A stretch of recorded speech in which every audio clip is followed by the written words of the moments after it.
You're listening to the Talking Headways Podcast Network. Talking Mondays. Keep moving on. Keep moving on. Talking Mondays. Keep moving on. Keep moving on.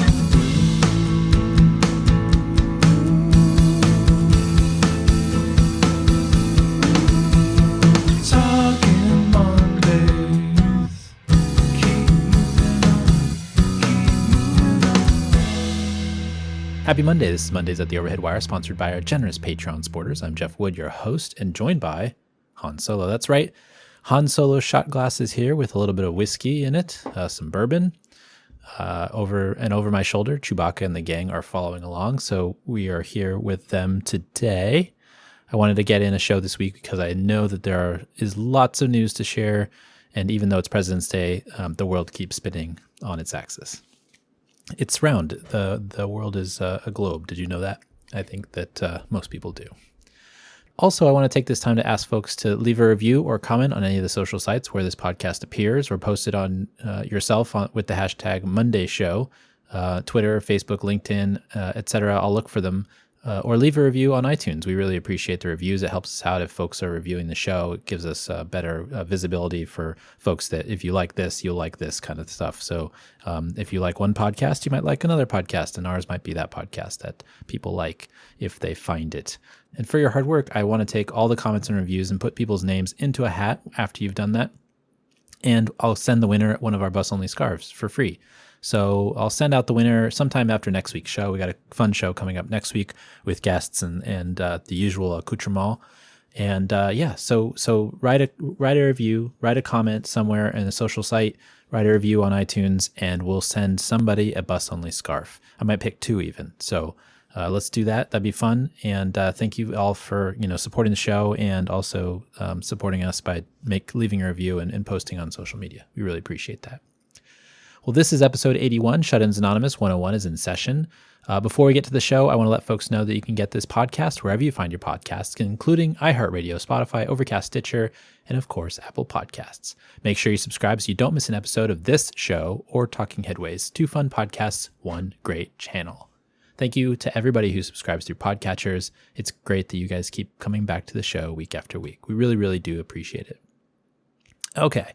Well, so since it's just me today, I'm going to go through about 5 stories that we found putting into the newsletter last week and the week before, and even the week before that. I hope folks enjoy the news items that we pick. I guess if not, you wouldn't be listening. But we want to thank you for coming back each week again and listening to some of these items I thought were interesting. Some of the readers on the newsletter thought were interesting, and we've got opinions on them. So. First off is Nevada Tech City. So according to the Las Vegas Review-Journal, a proposed Nevada law would allow technology companies testing smart city ideas to form government entities with the ability to levy taxes, provide government services, and even have courts. This, it's not a law yet. It's a bill that's being written up, and I don't think it's been submitted yet, but they're talking about it in the Las Vegas Review-Journal. And, this would allow companies like Blockchains LLC, which basically is this company that somebody who made a bunch of money off of, I think, Bitcoin, they decided they wanted to look into buying a bunch of land and wanted to do some kind of blockchain stuff with the property, ledger and all the things that you can do with that. I'm still not quite sure with blockchain. Maybe we'll have an episode where we talk about it in more detail, kind of understand what it means. But basically, they want to do some stuff with the land that they purchased. And so I guess they've been talking to the legislature in Nevada to create a law that allows them to create something like their own city charter. So the law the bill as currently written, and it hasn't been changed. I'm sure it will because there's some stuff in here that seems like it'd be kind of crazy. It says that not just any technology can apply. The zones would be limited to the Internet of Things, robotics, artificial intelligence, wireless technology, blockchain, autonomous technologies, et cetera, et cetera. Another stipulation is that the landowning company must have 50,000 acres or more and an upfront budget of $250 million. So I don't know about you all, but this seems like kind of a bad idea at first glance. allowing any company to create a taxing entity.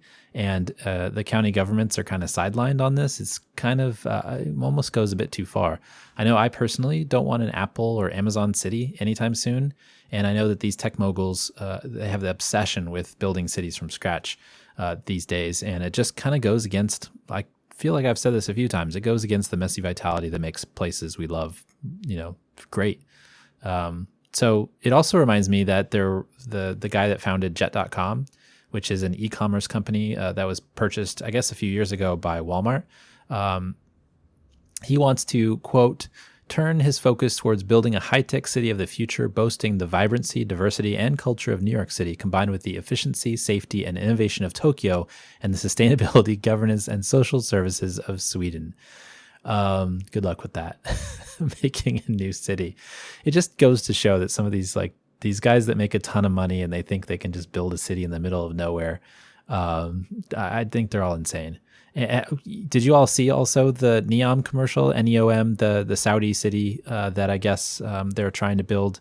There was like a Super Bowl commercial about it, which is insane. I've never seen anything like that in my life. I looked up at the TV and I was like, what? A commercial for this? It's been getting a lot of press, obviously, because people have been paying attention to it. And, the Saudi crown prince doesn't have a great reputation as it is because of, journalists murdering journalists and whatnot. Basically, it's crazy that you just have enough money to put up a Super Bowl commercial about this city you want to build. So anyways, check out Patrick Sisson's piece in Marker about the utopian obsession of these kind of moguls that people either have, they're the crown princes or they have too much money on their hands and they want to build a city in the middle of nowhere, which I just don't see how that really works. I know that they want to try. I know that even countries have tried to build new capitals away from the other cities to take power away from some of those places, but it just never quite works. There's that messy vitality again. So check it out. Again, all the links that I talk about will be in the show notes. So Patrick's piece, as well as the piece in the Review Journal talking about this Nevada bill, will be in there. So let me know what you think. I'm curious what folks think about building new cities. I know that I'm not a fan, and I've let everybody know that, but I'm curious what other folks think of that as well. Next up is a piece by Grace Hauk in USA Today about Denver mental health services. So in Denver, mental health workers were sent to emergency calls instead of police that needed their specific attention over the last 6 months. Responding to over 700 calls, the team made up of a clinician and a medic did not request police assistance on any of the calls that they went to. So over the same period of time, Denver police responded to 95,000 calls, meaning this program could reduce calls by 3%, basically. And since 2015, the Washington Post noted that 1,400 people with mental illnesses had been fatally shot by police. And, it's interesting to think about this, especially with what's happened over the summer and the defund the police movement, the Black Lives Matter movement, all those things. It's interesting to think about what should actually be done by police and what shouldn't be done by police. And I think this is kind of moving in that direction in terms of thinking about certain things that probably shouldn't be done by police, which is answering mental health calls. The article also mentions that a lot of the calls were for homelessness. I think it was like 68% or something along those lines. And so, they're addressing something that, police really shouldn't be out there kind of dealing with. There's probably more of these types of things that isn't just mental health issues. It's probably a number of issues that police respond to where they probably shouldn't be responding to. So, I think this is the good first step in thinking about being kind of more thoughtful about how we respond to issues locally. I mean, I know that there's 311 and other, ways to get a hold of people if you have a problem or an issue, but, thinking about this in more detail is kind of important. Eugene did something similar, and I know that they've been doing it for quite a while, and their crisis assistance helping out on the streets program, it's called Cahoots, answered about 17% of the Eugene Police Department's calls in 2017. So, it's something that's been tried in a couple of cities. I hope that this can kind of catch on and go, for a few other places as well. So that was in Denver. Yeah. Next up, Charlotte's affordable housing plan. So in Charlotte, North Carolina, a local journalist watched the housing market and naturally occurring affordable housing and found that there were still ways to provide affordable housing through real estate changeover and long-term investments. It's a model that is possible to replicate and could win over social impact investors and staunch capitalists alike. So this one was by Nate Berg in Fast Company. Nate's been doing a really great job lately, so go check out his work in Fast Company for the last few months that he's been there. It's really good, really good. Some of my favorite stuff. So this is a really good article that explains what these folks at Ascent Real Estate Capital in Charlotte are doing. But the basic gist of it is that Mark Etheridge, who's the guy that featured in the article, saw that private equity was buying up run-down older apartment complexes in like really hot parts of Charlotte, like really hot real estate markets in the city. And these firms they'd fix up the properties and then they'd jack up the rents and then the cash flow looked good and then they would sell the buildings to other capital. But Mark saw that these buildings could still make money and be stabilized while maintaining their naturally occurring affordability, quote unquote, naturally occurring affordability. I know some people don't like that term, but I guess it's kind of the best way to go, to describe it. So what Mark did was purchase the property, fix it up, but then stick a 20-year deed restriction on it, maintaining the lower rents. And, this could only be done a little bit at a time. He had kind of limited resources and can only do it so much. So actually there was a group of investors that got together and raised $58 million to buy and renovate more properties in order to kind of keep the rents low in some of these more naturally occurring affordable housing units that were, all over the city. And so, the interesting part of this is that they wouldn't necessarily make the big returns that these other companies would make who were buying up, renovating the property, maybe not even renovating that much, just cleaning it up and then raising the rents. They would get to 15 to 20% returns. Whereas, these other kind of impact investors, they're only looking for, single digit returns, something, 8, 9, 7%, which is, can be a difference a lot in terms of how much the rents are. And so you have to have that patient capital around to kind of keep going in that direction. And they would also, what this does is also allows residents that are below median income, they can stay in the neighborhoods where they live already, which is, preventing this kind of displacement from people buying up properties and then kicking everybody out, renovating and then selling at a profit. And, I know there are people out there that don't want any investor-related housing, but ultimately we live in this system we live in. So if we can get good housing results from many sides of the equation, I think we'll be better off. And perhaps giving up some of the profit for societal goals is a better way to go than just pure capitalism all the time. And it also reminds me of kind of the growth stories in Connor Doherty's wonderful book, Golden Gates. And I hope folks have gotten a chance to read that book. It's really, really good. We had him on the show, episode 283, to talk about it. But basically, it's a really good kind of narrative about the human effect of all of these real estate decisions. What's going on with displacement, what's going on with people on the peninsula here in the Bay Area when they get displaced, when these capitalist people buy up properties and basically fix them up and then just raise the rents on everybody. It's a really interesting look at kind of how people jump from place to place. And this story that I read from Nate actually kind of reminded me of the stories that Connor was telling, and thinking about, what the societal goals should be for this. And, it's just frustrating that we don't see it for the human piece as well. So go check that out if you get a chance. I thought that was just a really interesting story about, figuring out a way to do this that wasn't, I do believe we need public housing. I do believe that we need to have affordable housing developers develop new housing, but there's all these housing units in naturally occurring affordable buildings that eventually get sold to the highest bidder, and then the bidder turns around and wants to make money. So if there's a way to buy up those properties, kind of turn them around, but also have those deed restrictions in place so you can keep the low medium income folks inside of the buildings that they might have grown up in, that would be kind of an amazing way to kind of do it another way. There's many, many ways to do affordable housing, and I think that it's really important to keep all the options open, and I thought this was an interesting piece. Whiskey. All right, the Amsterdam donut theory. Okay, so back on episode 61 of Mondays, we talked briefly about Amsterdam trying to do a new economic theory called the donut model. And I've been thinking about that ever since it came out. I haven't read the book yet, but I want to. But there was a new Time magazine article that came out, and I wanted to kind of go through it. And hopefully you guys can stick around for this, because I want to describe it, and I also want to hear your thoughts if you have thoughts on this. But I thought it was really interesting. I hope, and I also, another thing is I hope it's replicable. And in this kind of COVID world we're living in now, many cities are seeking to come out of the pandemic with a new system of shared values. My hope is that they can kind of come to another model than just focusing on GDP and think about this this way of doing things, even if it's not the donut model, just another way that's not just about economic growth.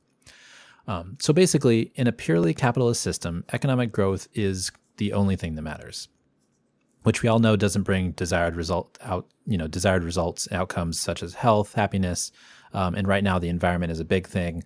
As the pandemic hits, and then people are freezing in central Texas right now in the center of the country, power is out, et cetera. There's all these other things that are happening, but it brings those discussions to the forefront. But imagine going to a grocery store and finding that the price tag says the total cost, but below it there's a tally of the cost of the carbon footprint, a tally for the farm system replenishment needed after the harvest, maybe a couple of cents, and then another couple of cents to fairly pay workers that comes out of the paying for whatever the groceries are that you're getting. It's a few cents each, but nonetheless, it's hinting at larger societal goals.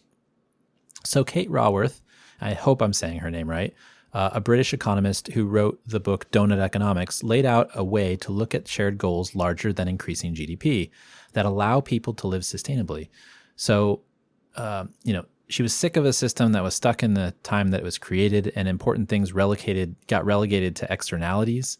So she created a new diagram where on the outside lay planetary boundaries that Earth needed to not overshoot to survive, things like air pollution, climate change, ozone depletion, chemical pollutions, nitrogen and phosphorus loading, land conservation, freshwater withdrawal, biodiversity loss, ocean acidification. Those types of things were things we can't overshoot, or else the planet kind of turns into what Venus is.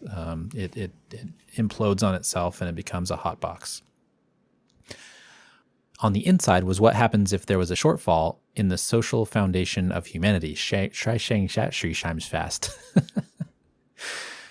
So this is things like food, water, health, gender equality, education, energy, networks, housing, social equity, and many more things. So if you're between the ecological ceiling for Earth, which is the outside stuff, the ocean acidification and things like that, and the social foundation for mankind, which is all the things you need to be human, your city or country or clan are inside of the donut. So think about the shape of a donut, it's a circle. Everything on the inside are the things you need. If it breaks down, you're outside of the social, needs of your community. And if you're on the outside of the donut, you're in ecological disaster. And so trying to live inside that donut is where we want to be. Now, the inner ring social foundation is up to each place to decide. Each place can decide whether they want a certain goal to be part of their values or not. But Raworth believes that getting into the donut should be the goal of a place, not the pursuit of never-ending gross domestic product or capitalist increases. And so I hope to discuss this with Scott in the future about GDP. We almost started talking about it and then decided not to because we were already doing the discussion about poverty. But I'm hopeful that we'll have him back at some point to talk about that. But I think that's a really interesting thing, is thinking about how we think about economics in a different way, thinking about these other societal things that shouldn't be relegated to quote unquote externalities. Nature isn't an externality, or water pollution isn't an externality we should be worrying about. We talk about them in that way when we talk about them in a capitalist system, but really they should be something that we're focused on. We should be focused on equity. We should be focused on environmental protection. We should be focused on making people happy. I mean, the list of the happiest cities and the happiest places around the world is something that people should be striving for. It shouldn't be just happy for a couple and not happy for everybody else.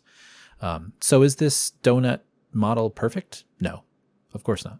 Nothing's perfect. Does it have critics? Yes, absolutely. But I know a lot of folks right now are looking up at Elon Musk and Jeff Bezos and screaming that the way we're doing things now doesn't seem quite fair. So it's only stands to reason that we go think about other ways to do things.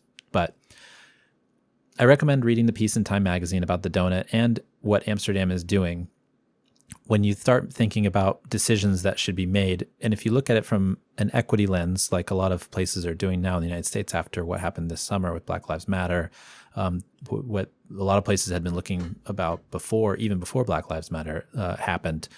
If you think about doing projects, if you think about processes, if you think about hiring mechanisms or procurement or whatever else, and you think about this donut, and you can set your goals based on what you know is needed to keep the planet in check, but also provide for societal harmony. I think there's something positive about that moving forward, and thinking about how your values can be, implemented through your budgets, through projects that you might be undertaking, through the coordination, through all different systems. I think it's really interesting to think about, and this method might be a good way to go. So again, read the piece in Time magazine about the donut in Amsterdam. I hope we'll be talking about this more in the future, but I think it's good to start thinking outside the box, or inside the donut, as it were. All right. So this is my last story today. Texas gives itself the go-ahead. So after the Texas Department of Transportation gave itself the green light to go ahead with the $7.5 billion rebuild of I-45, critics pointed out that the project will displace 1,100 largely public housing and apartment residents, 340 businesses, and do nothing to address long-term traffic mitigation and transit concerns. TxDOT says the project creates necessary safety and congestion improvements, but critics say it repeats past harms and perpetuates systemic racism. So this is by Doug Begley at the Houston Chronicle. I tweeted this out, maybe not this last Friday, but the Friday before that. And at this point, it's up to like 50,000 impressions, which is pretty good for a tweet. It's not it's not crazy political tweets like what's happening now. They get to the millions, but talking about a freeway expansion, I think 50,000 is a lot. So people are really still jazzed on this topic. They're really still intense about this expansion. And I think part of it, the reason why, is because of some of the stipulations that were in the article that talked about why, TxDOT is allowed to go through with displacing 340 businesses, 1,100 public housing units, et cetera. It's that they had an agreement with the Federal Highway Administration to self-certify that they had followed the rules for addressing property displacement, flood mitigation, and environmental effects. Does that sound crazy to anybody else? That the organization that should be held accountable for these things is holding itself accountable, which really means no accountability at all. I don't understand why we're allowing highway departments to self-certify on these things. That's why we have the environmental impact statements. That's why we have DOT, kind of a larger, organization looking to see if there are anything that is worrying, like the amount of displacement that's going to happen from this project. The second thing is, like, even outside of that, why are we still building freeways through cities? That seems insane. Why are we spending $10 billion a pop when we can make money pricing the roads? And by make money, I mean we can price the roads and you'll have enough money to spend on all of the transportation needs you'll have in the center city where this project would take place. I'm sure you could raise $10 billion in no time by just pricing the road appropriately, which it makes no sense. TxDOT has this $30 billion plan of building, expanding roads. And it doesn't make much sense to me, because why are we spending $30 billion when we should be spending on expansions, when we should be spending this $30 billion on giving people access? Expanding a road is not giving people access, but you can make the roads clear. I mean, I know that the Katy Freeway expansion to 20 lanes or whatever the F it is insane, and it didn't do anything for congestion. The same thing happened to 405. The same thing happens in all these other freeways. You expand the capacity and it gets full again. Now, who knows what happens post-COVID, but it's insane that we're spending $14 billion on expanding freeways in just Austin and in Houston alone. That money could be used to spend on Austin's plan they just passed. They could build an actual subway instead of just a segment of a subway through Austin. They could build any amount of bus rapid transit in Houston, or service. That's the biggest thing is, imagine what you could do with $7 billion of transit service, you could get people going every 5 minutes. You wouldn't even need Uber and Lyft. I mean, in these places, it's crazy. So it just makes me mad that we're sitting here in 2021 and we keep doing this. We keep expanding freeways through cities. I know that DOT and Secretary Buttigieg have said that they're going to focus on systemic racism and displacement of vulnerable communities, especially as it pertains to highway building. And I hope this one isn't too far into the process because it's not a good way to start out. And I know that it's so far in the process that they were able to certify it, but it seems like a good place to start if you want to stop something crazy from happening, which that expansion of I-45 is crazy. So there's a few things I didn't have time for this week, but if you want to see any news talked about on the show or hear any news talked about on the show, feel free to tweet at me at The Overhead Wire, theoverheadwire@gmail.com. Feel free to reach out. I did get a tweet from Carter Lavin asking us to talk about AB 455 here in California. It's an interesting bill, especially after the announcement of New York and what they would do to allow bike lanes to take space from cars on some of the bridges going in and out of Manhattan. I think that was really cool. So basically, AB 455 here in California would improve active transportation modes across the Bay Bridge by targeting bus speeds and reliability targets.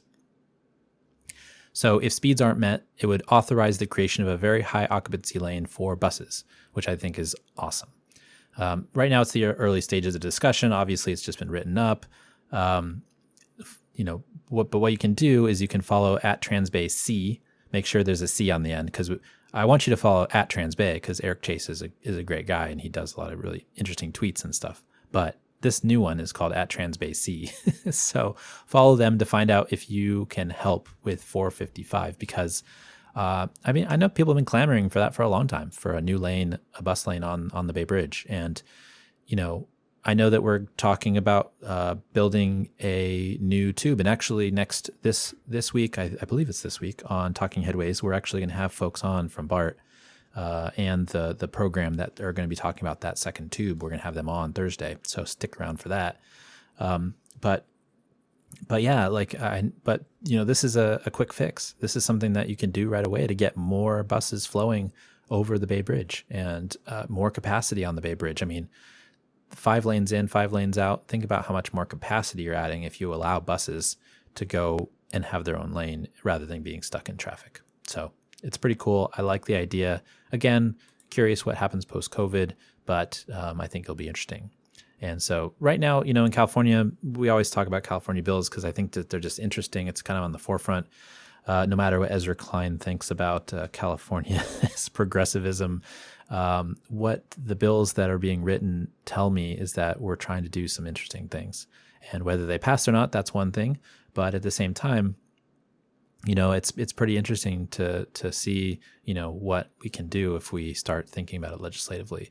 And so as we learn more about these, perhaps we can talk more about them. I know that Buffy Wicks and Scott Wiener and Nancy Skinner are going to legislate the hell out of the session coming up. I know it's going to be super interesting to see what happens. SB 50 will probably come back in some form or fashion.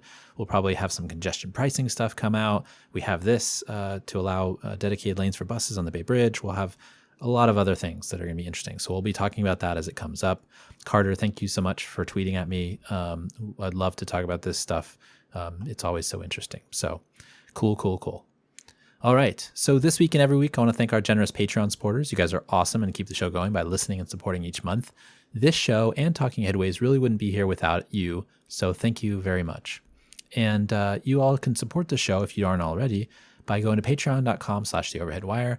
Again, we've had people sign up every month during the pandemic, and we're super appreciative of that. $2 a month will get you some stickers and a handwritten note, and $10 a month will get you one of our bus-only scarves. Don't forget that we're going to... if folks comment about the show on Twitter or on Facebook or on LinkedIn, or leave a review on iTunes, we're going to have a raffle for a scarf.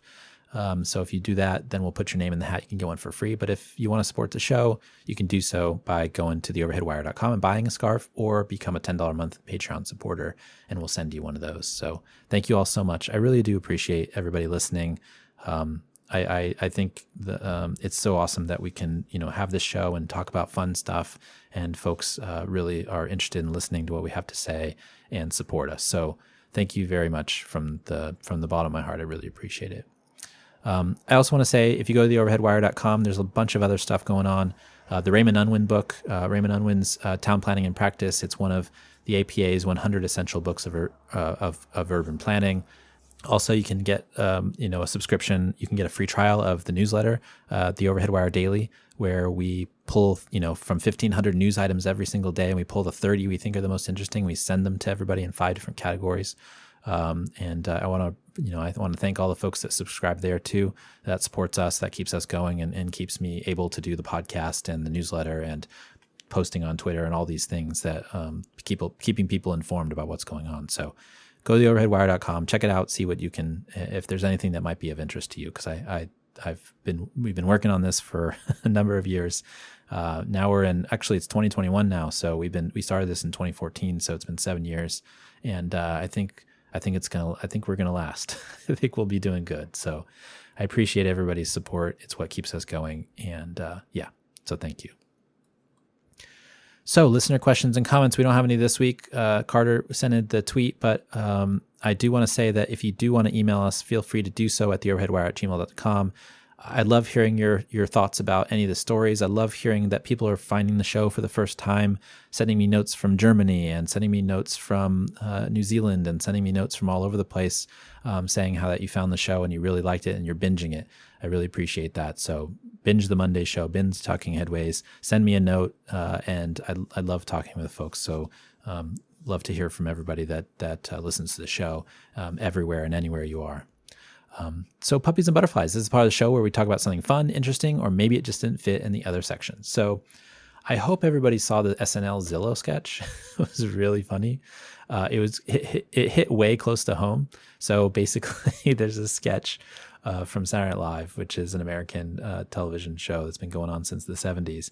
And they were, it's at the first start of it, it looked like it was going to be a dating app of some sort, but it was actually people looking for Zillow, for homes on Zillow. And I must say it hit me, like I said, a little bit close to home, because sitting in bed looking at Redfin is my jam from time to time. So I really appreciate that. Also, the Finnish city of Lahti is implementing a ski share program. I think that's really interesting too. So something that maybe Texas or the center of the country might need this week, as I know that you guys are cold. I hope that power comes back. I hope everybody can stay safe and warm.